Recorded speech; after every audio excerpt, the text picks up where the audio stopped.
What's up, everybody? This is Classic 1333, and I don't know what brought about this video I'm about to do. Like, maybe it was like watching Beauty and the Beast the other day or something. You know, if you're with a girlfriend, sometimes you have to watch these Disney movies and stuff. But actually, the Disney movies back in the day weren't that bad. It's the ones that are coming out now that kind of suck.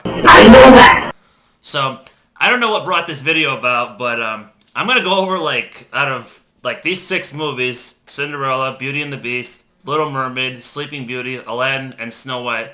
I'm gonna go over like the best and the worst love stories of Disney movies. So I really don't know what brought this video about, but it could be fun. So, okay, the first movie we had was Cinderella. Cinderella itself was an okay movie, but Cinderella's love story is craptacular because it's based off pretty much just looks, in my opinion. So, you got Cinderella. She's like a poor, poor little girl. She has an evil stepmother and two stepsisters that they all hate her guts, and she's basically a slave to the family. And so, basically life shits on her for a while, and her only friends are like these rats and stuff.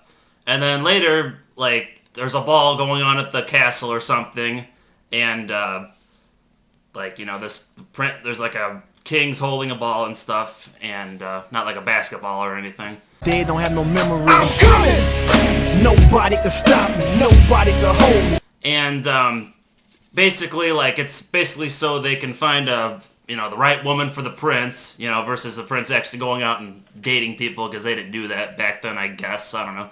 So, like, they hold the ball for like the right woman to come along. So, everybody's getting dressed up and going to it, including the stepmother and the stepsisters, which would probably be pretty nasty considering the prince is like, young and the stepmom's old or something. But so they all go to the ball. Okay, so like the mice had made Cinderella like this beautiful dress and stuff, and then the stepsisters like destroyed the dress, and then Cinderella's all depressed and she's decided she doesn't want to go to the ball. And then, lo and behold, the fairy godmother shows up and grants Cinderella's wish.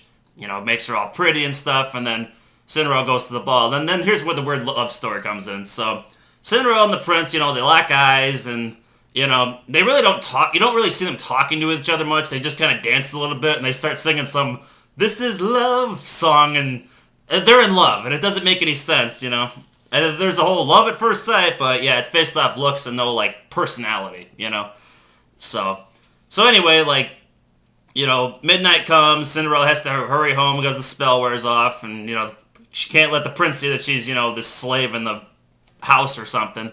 And so, like, eventually the search goes on, and then we find out, who Glass Slipper was, and then Cinderella and the prince wind up marrying each other and live happily ever after or something. So, I thought that was kind of a lackluster love story based on pretty much looks and a little bit of dancing.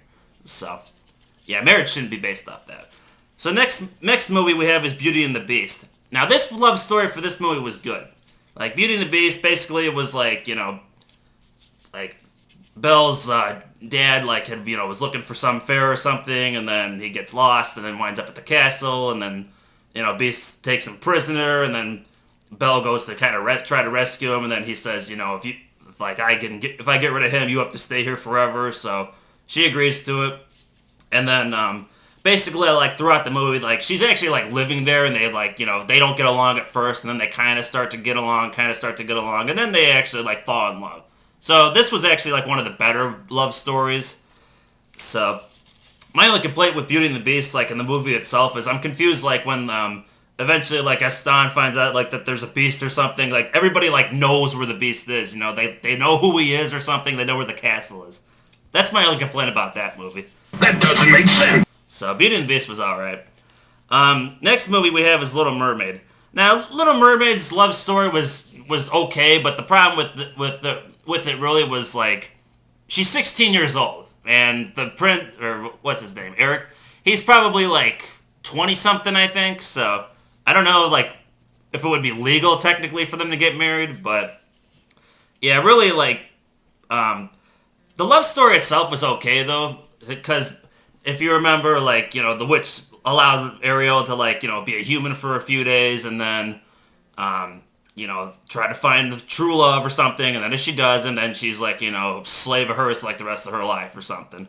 So, Ariel actually, like, meets the prince, and she can't speak or anything. So, but they wind up kind of getting along and get to know each other and stuff. So, and in the end, they get married, but it's still questionable because she's 16.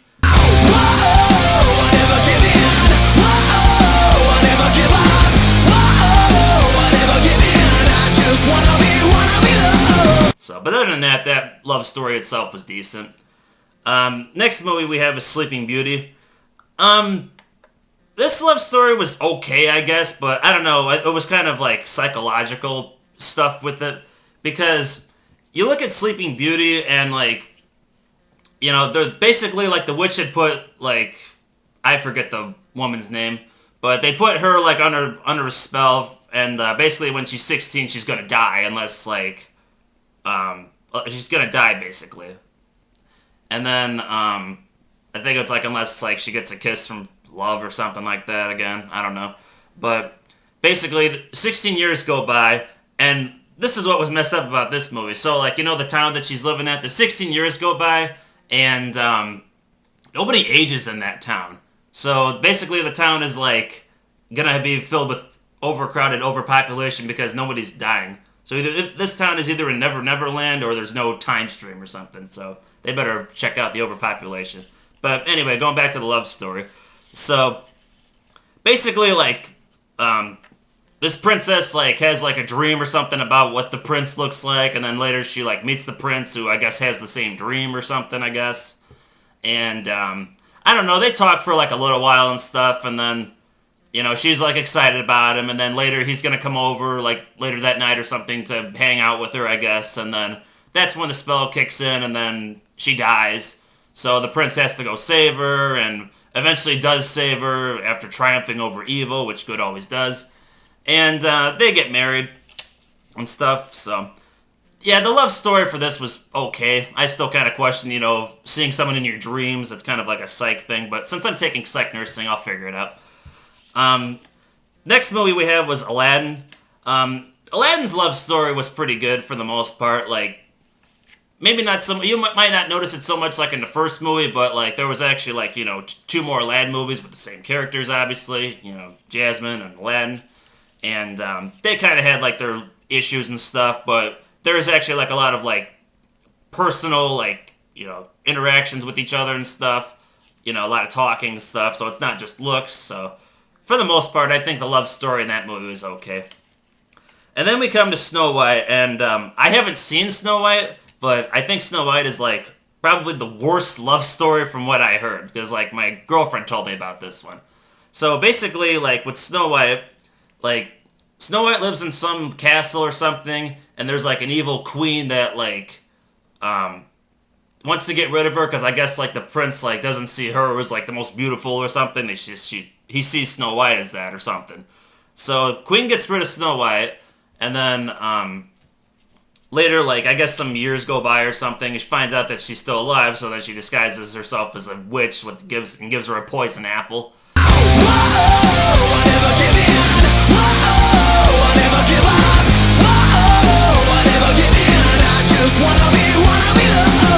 And poisons her, and that kills her or something, and then the only thing that can bring her back is, a true love kiss or something like that.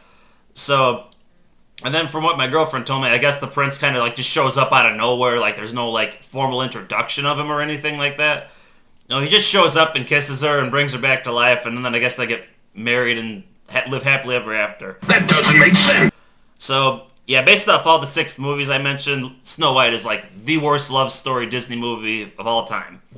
So, my 2 favorite love stories, it was kind of a tie, probably Beauty and the Beast and Aladdin. So yeah, I don't know what brought about this video, but I just thought I would go over, like, the best and the worst love stories of 6, like, probably the 6 more famous Disney movies that came out back then.